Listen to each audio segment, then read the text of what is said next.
All right, so I've got 3 different emails to myself. You know, do video. You know, like I always do.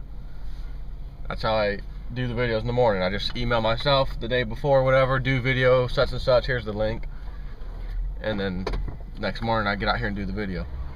But they're all kind of related, so I'm gonna just try to do like a quick, you know, 3-in-1 video kind of a thing on my way to work. The first one I've got sent to myself.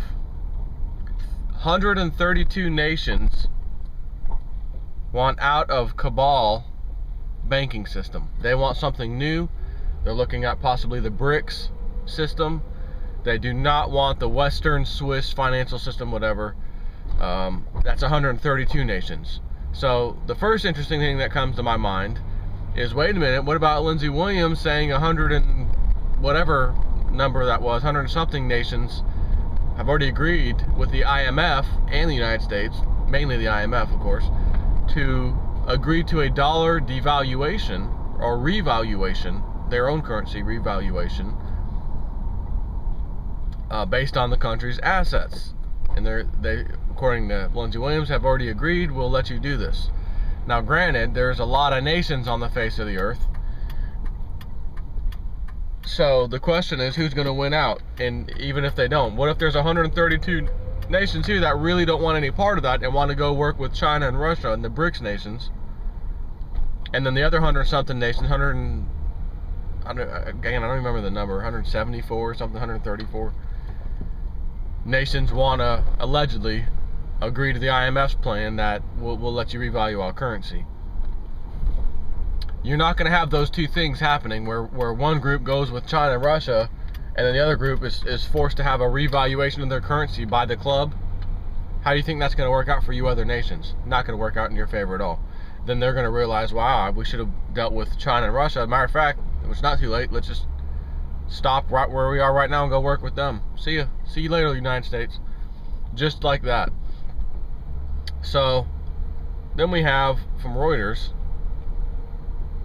Dubai gold, so much of the world's money, gold I should say, goes through Dubai. Gold industry shifts east as Dubai plans huge refinery and spot contract. New 1,400-ton refinery will be one of the world's biggest. Company's business has been growing 25 to 30% annually. And Dubai spot gold contract will target small investors and jewelers.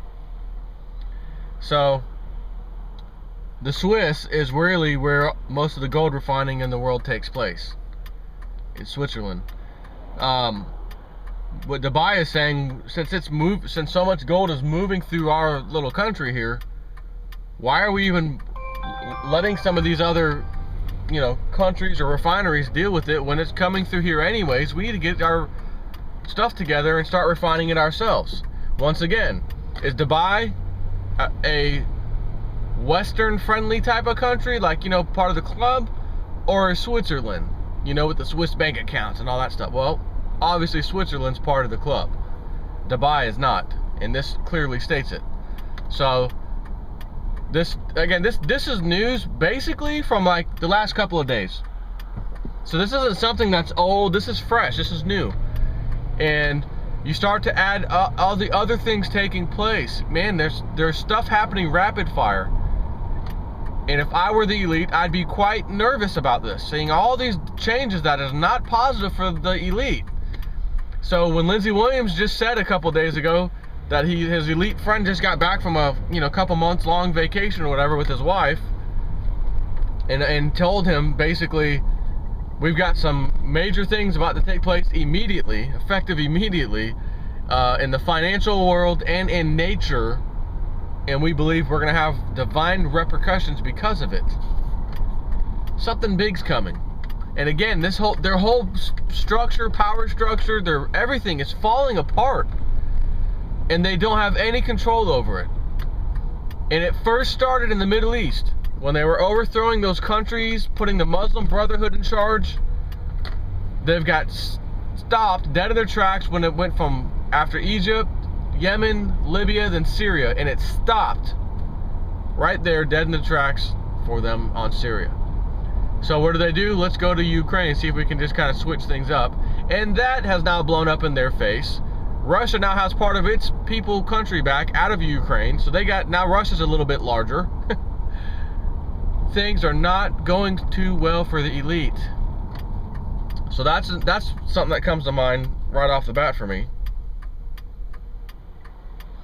So then we have my final to-do video. Gold fixing lawsuits begin in New York. A group of people, I want to say around 20, different people, not related, are all filing a lawsuit against the 5 gold fixing banks, which, as you know, I talked about the other day. Remember, Deutsche Bank was one of them, and they were one of the 5 that set the PM metals fix twice a day.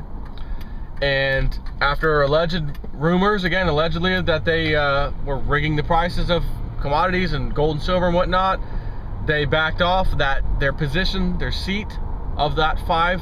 So now there's only 4 people or entities that rig the market out through the gold fix.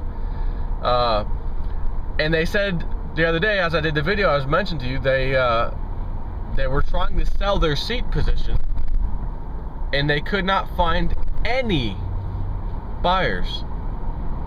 So it's a vacant seat, no buyers, and I believe, was it yesterday or the 9th? It was either May 7th, or no, I think it was May 13th. So next week, that's it.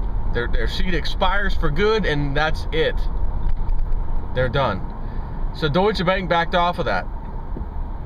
So now we've got these 20 guys filing a lawsuit against those group of 5 who they say are rigging the price. And not only do they rig the price, they also participate in the market before and after they set, do the PM fixing. So talk about a conflict of interest. But if you're the knights at the round table deciding where you're going to push, the market, well, go ahead and get your contracts ready, because you already know where you're going to move the market. Today we're going to move it down, X amount. Okay, well, let's go get some short positions real quick and make sure we do that. So the judge presiding over the case, first of all, they said, why don't we try to just join our lawsuits, all right? Rather than have 20 separate lawsuits going, let's join our lawsuits. We're all in this together, the same thing, and we will find and come to an agreement of which attorney or attorneys are going to represent us, because again, we don't need 20 different attorneys. And they said the courthouse was absolutely packed, full of lawyers and these people, nothing like they've ever seen before. And the judge was having a difficult time figuring out who's representing who and who this and that. And again, they decided, let's just try to consolidate this a little bit when we go after these bullion banks. So you've got that, you've got the CME group once again trying to put the price fixing mechanism in place so that it can't move, precious metals can't move more than 1% per day. This is stuff that didn't take months to happen, guys. This happened in a matter of literally days, a week maybe. Everything I'm telling you about right now has happened in the span of about a week. This is crazy. So once again, if I was the elite, I'd be like, I would be nervous. I'd be, man, what are we gonna do? Okay, let's deal. We gotta deal with that thing. Let's deal with that. Let's do this in that case. Oh my God, something else came up. How are we gonna deal with that? Well, let's do this in that case. Oh my God, a third thing came up. How are we gonna deal with that? It's just rapid fire. So it does not surprise me in the littlest bit that, again, Lindsey Williams, oil guy, came to him and said, we, as the elite, have to take drastic measures effective immediately, financially speaking, and nature. So once again, is that going to mean, for example, a big hurricane's coming, and it gets steered right into Florida, and then they steer it up the coast and just cause absolute and utter destruction. And then another one comes later and hits, Texas maybe, or some other, you know, Louisiana again. Oh, not again. They just got done with the last one several years ago, right? And we get 3 hurricanes that cause major destruction. And then they say, oh my God, the economy's falling apart because of this destruction. We were just, you know, it was a fragile, you're going to hear all the news media, it was a fragile recovery to begin with. You know, now we've had these 3 hurricanes, and we've had this and that, and the weather, and things aren't looking good all of a sudden. The Federal Reserve lady's going to come out, Mrs. Yellen, and she's going to do some yelling. The recovery looked good. We still had some tools in the toolbox, but we don't have enough tools in our toolbox to deal with this kind of weather. This is just crazy. So then the economy, the market starts really tanking, and they blame it on the weather. That's what that means to me. Why else are they going to mess with the weather? Take care.